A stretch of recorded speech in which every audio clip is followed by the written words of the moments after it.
अस्सलाम वालेकुम जी, आपका होस्ट सईद अहमद आपकी खिदमत हाजिर हमारा यूट्यूब और फेसबुक चैनल ये है पाकिस्तान देख रहे हैं। लाखों करोड़ों रुदो सलाम हंसते मोहम्मद मुस्तफ़ा सल्लल्लाहु अलैहि वसल्लम और आले मोहम्मद पर। तारीख, हिस्ट्री लिखने वाला जो लिख देगा उसको हमेशा के लिए याद रखा जाएगा और लिखी हुई तारीख कभी भूलती नहीं। जो तारीख में लिख के जाता है फिर वो वक्त ब वक्त याद रहता है और याद करवाने वाले याद करवाते रहते हैं। साकम निसार साहब साबका चीफ जस्टिस पाकिस्तान, उन्होंने आज एक प्रेस कॉन्फ्रेंस की, बड़ी तहलका अंगेज उनकी प्रेस कॉन्फ्रेंस। और इस प्रेस कॉन्फ्रेंस के अंदर उन्होंने बकायदा तौर पर यह बात कही कि मैं जो बातें कर गया हूं ये मेरी आखिरी प्रेस कॉन्फ्रेंस है।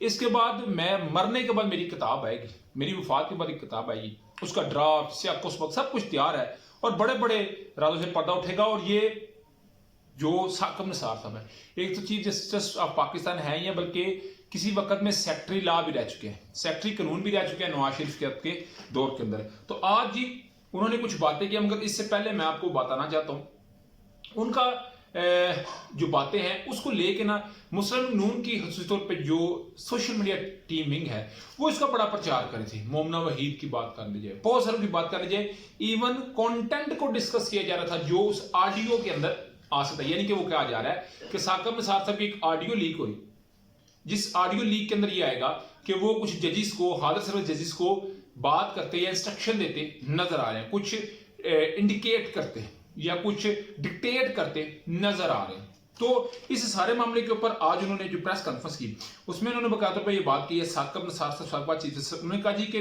पिछले 2 रोज में मेरा व्हाट्सएप हैक हो चुका है, अभी तक रिकवर नहीं हुआ। इसका मतलब है वो जो व्हाट्सएप हैक हुआ है उसके पार्ट्स को जोड़ा जाएगा, जोड़ने के बाद मिलाने के बाद एक ऑडियो रिलीज हो सकती है और फिर ये ऑडियो के कंटेंट को शेयर करना ये एक प्रॉपर तरीके से गेम का हिस्सा है।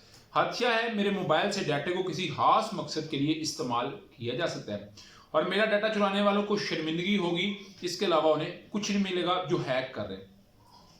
इससे पहले अगर देखा जाए तो उनकी एक ऑडियो आई जो कि चीफ जस्टिस उस वक्त के शमीम साहब थे गिलगित बल्तिस्तान के, वो कह रहे हैं कि मेरे पास खड़े होकर चीफ जस्टिस साहब साकम निसार साहब ने ये बात कही उस इस वक्त के जो भी मौजूदा है chief justice Islamabad high court Umar Farooq साहब को कि किसी सूरत मरियम नवाज और नवाज शरीफ इलेक्शन जो बाहर थे ना 2018 उससे पहले बाहर जाने चाहिए। फिर वो लंदन के अंदर आप जानते हैं बैठ के शमीम साहब ने एक एफिडेविट किया, बयान अल्फी था, फिर उसके बाद उन्होंने कहा कि मेरा दिमागी तौर उस वक्त ठीक नहीं था और उसके बाद मैंने जो है ना जी वो जो बातें की उसके ऊपर उन्होंने माफी भी मांगी थी इस सारे मामले के ऊपर। तो उन पार्ट्स को मिला के प्रॉपर तरीके से मिलान करने की कोशिश की गई और ये भी अभी भी कोई ऐसा प्लान सामने आ रहा है। साकम निसार साहब कहते हैं किसी की निजी जिंदगी में मुदाखलत चोरी कहलाती है और बाकायदा तौर के ऊपर ये एक डाटा मेरा ऑडियोज का लिया जाएगा व्हाट्सएप से, फिर उनको मिला के एक प्रॉपर तरीके से मुझे मिलान करने की कोशिश की जाएगी, मुझे अंडर प्रेशर किया जाएगा।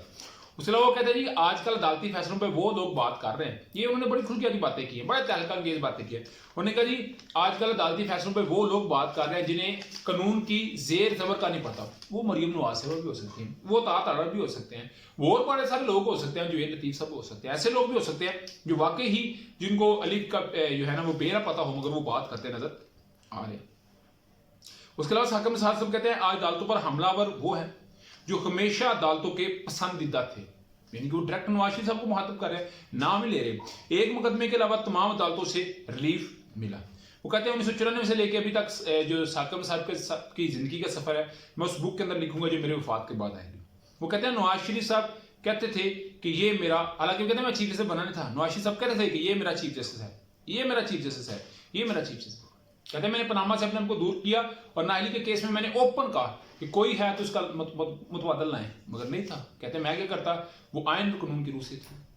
उसके अलावा उन्होंने कहा जी मुझसे सवाल किया जाता है सादिक और मीन का, कहते हैं मैं भी डिस्कस करता हूँ। कहते अकरम शेख साहब उस वक्त वकील थे, वो मेरे पास 3 पॉइंट लेके है और तीनों पॉइंटों के ऊपर मैं आज ये नहीं कहता कि इमरान खान साहब सादिक और मीन मुकम्मल है, मगर उन 3 पॉइंट्स के ऊपर कहते हैं इमरान खान साहब सादिक भी थे और अमीन भी थे। वो भी इस बात पे कह रहे हैं जी मैं इस, मगर उस वक्त कह देना यही इनको बात जो है वो हजम नहीं हो रही। उसके अलावा कहा जी मसाइल का हल सिर्फ और सिर्फ इलेक्शन है।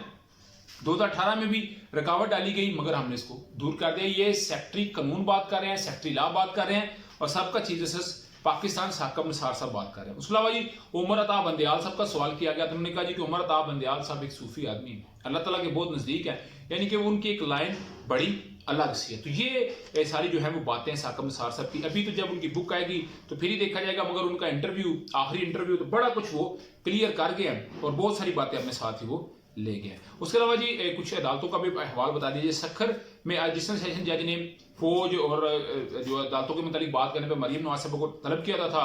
उस वक्त के deputy director cyber crime wing FIA के, उसके अलावा SSP को और मॉडल टाउन के SHO को कहा था कि आप इनको लेके पेश हों। तो मरीम नवाज साहब आज पेश नहीं हुई।